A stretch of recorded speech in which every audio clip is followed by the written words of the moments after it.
I would like to tell you about two moments of rejection that happened in my life that were pivotal.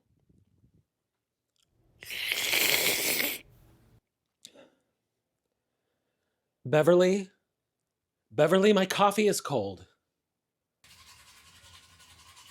The first story takes place in Canada. I had been doing this circuit of fringe festivals. Not French festivals, not like, oh, oui, oui, monsieur.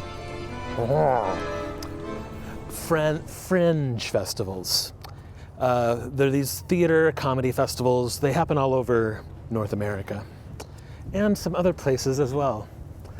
I had been doing these festivals for 4 years straight with no break. And I was proud of myself in a sense because I was making a living as an artist, as a performer. So I felt good about that. But I was barely making enough money to keep it going, just to get to the next place and do it all again. And I was getting so tired and burned out. But the Canadian fringe festivals were legendary. Everyone said that you could make so much money. There were 10 festivals all summer long, and if you did all of them, you could make all of your money for the whole year. So I finally decided to do it. And I had been warned that the reviews in the paper made or broke you. Did I say that right? So as long as you got a decent review, you were gonna have the best fringe festival of all time. And I did my first show, and the next day, my review in the paper was kind of like, meh, there's probably better things to see. And then the next night, this is not an exaggeration, not a single person was at my show. I was already so tired, and I was at the end of my rope already. And when that happened, one, I was kind of financially ruined, and everyone was like, that review is gonna follow you across Canada. So I made the decision to pack up my bags and leave. I remember later that evening, I walked into this bar where all of the other artists and comedians and actors hung out. And when I walked in, it felt like a record scratch noise happened and everyone got really quiet, like that's the guy. No one came to his show. It was humiliating. That was the end of that story, of all my years trying to make it as a comedian. In that moment, it was over. The second story takes place a couple of years later. I got an email from a producer from one of those big talent TV shows. I think it was America's Got Talent, but it might have been The Voice. It was one of those kind of shows. And it said that this producer had been scouting around and they came across some videos of my old band and they loved us. And they wanted us to come to the audition, and we didn't have to wait in line. We had a scheduled time. We got to skip ahead of the crowd because they loved us so much. It basically made it sound like we were on the show. We just had to show up. I now know that those shows send out emails like that to lots of people. In that moment, we were like, we have to go do this. Even though at this point, the band was long gone and my ideas of a music career were so in the past. But it was just they're basically telling us we're on the show, we have to go do it. So we did. And I remember walking into that building that day, and we did get escorted to a room with a very short line. And we walked in, and there was one single young lady sitting in a chair with an iPad, and she didn't look up from the iPad. And we got set up, and she was like, whenever you're ready, and she was still looking at her iPad. And we were like, is she gonna look at us? And she didn't. So we were just 5, 6, 7, 8. And she didn't look up the whole time we played. And we finished our song.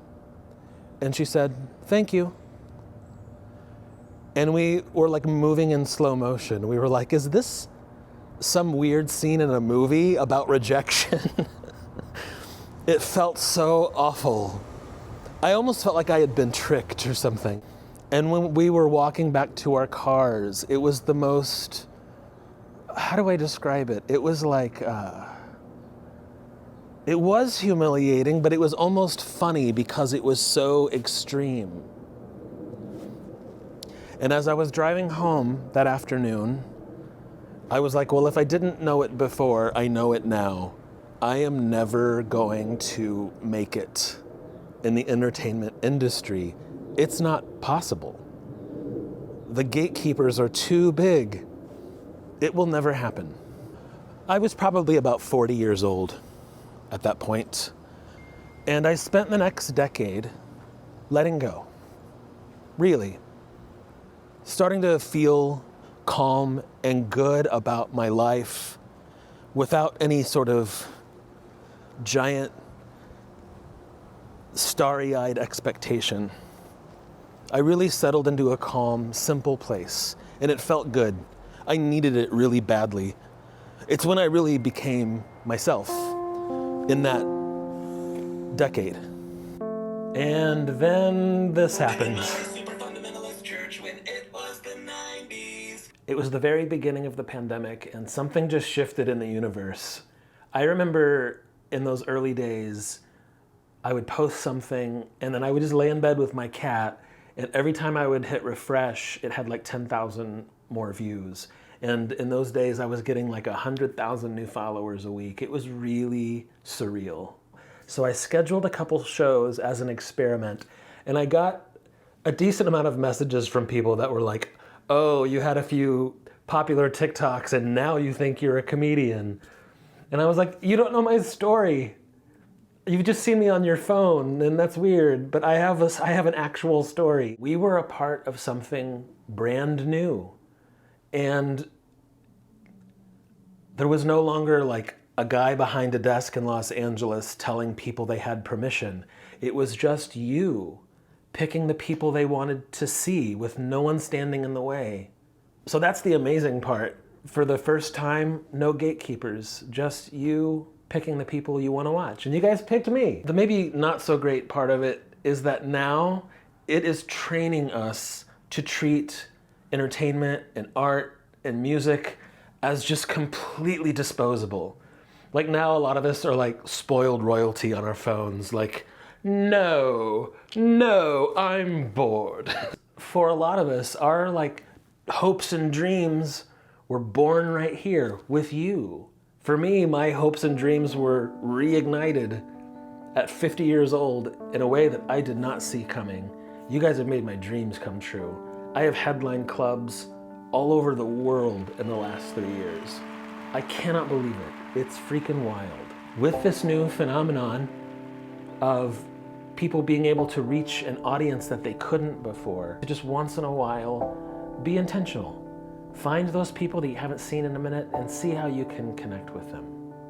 I think that you don't realize the power you have at this point. I know that not everyone is interested in that. A lot of people just want the swipey experience and that's it. I still occasionally get a message that's like, dude, just say it was the 90s and shut up. No one wants all that.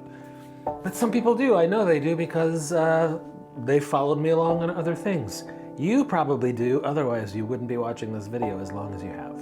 You have the power to like sustain artists that you care about in super simple ways that you probably don't think matter. But just like going to someone's website and seeing what other stuff they have going on, putting your name on their email list and just like intentionally plugging into them, it really makes a big difference. It's the whole thing. It's you.